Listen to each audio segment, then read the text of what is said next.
Assalamualaikum dan salam sejahtera. Anda bersama saya Nur Asmida Arifin dalam berita 3 Dimensi Institut Pembangunan dan Kecemerlangan Kepimpinan AILID.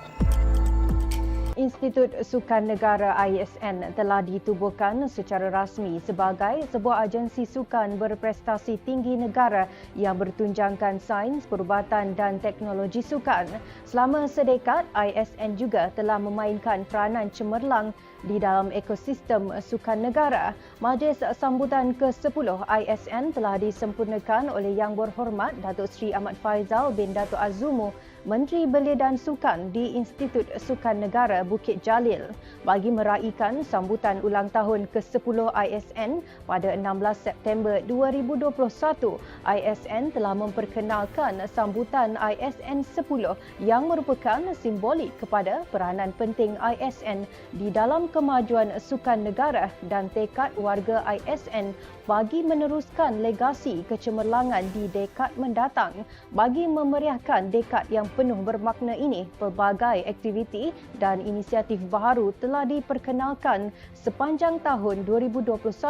Di antara intipati utama majlis adalah pelancaran Center of Excellence COE, iaitu pertukaran dokumen persefahaman dan menjalin kerjasama dengan pelbagai universiti awam tempatan, pusat pengajian tinggi dan syarikat swasta dalam bidang sains, perubatan dan teknologi sukan.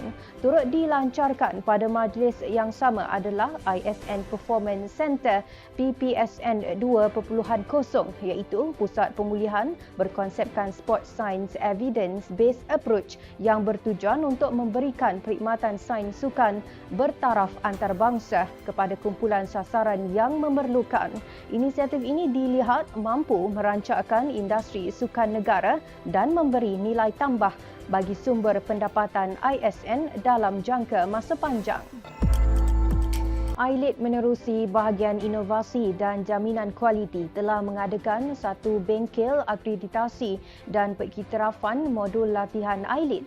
Bengkel ini telah mendapat kerjasama dari Agensi Kelayakan Malaysia MQA, Pusat Latihan Pengajar dan Kemahiran Lanjutan SIAS, Jabatan Pembangunan Kemahiran JPK, Kementerian Sumber Manusia dan Persatuan Jurulatih Rekreasi Malaysia PJRM. Program yang melibatkan penyertaan pegawai dari setiap kluster dan bahagian di AILID ini bertujuan untuk memberi pemahaman berkaitan pelaksanaan proses akreditasi dan pengiktirafan yang bakal dilaksanakan oleh AILID di masa akan datang supaya memenuhi keperluan dan piawaian yang ditetapkan oleh pihak berkuasa berwibawa. Menurut Ketua Pengarah AILID, Tuan Haji Muhammad Haswandi bin Haji Ahmad, setiap modul yang dilaksanakan oleh kluster-kluster di AILID perlu menepati standard yang telah ditetapkan supaya modul latihan yang disediakan terjamin kualitinya, menepati piawaian dan kehendak kumpulan sasar.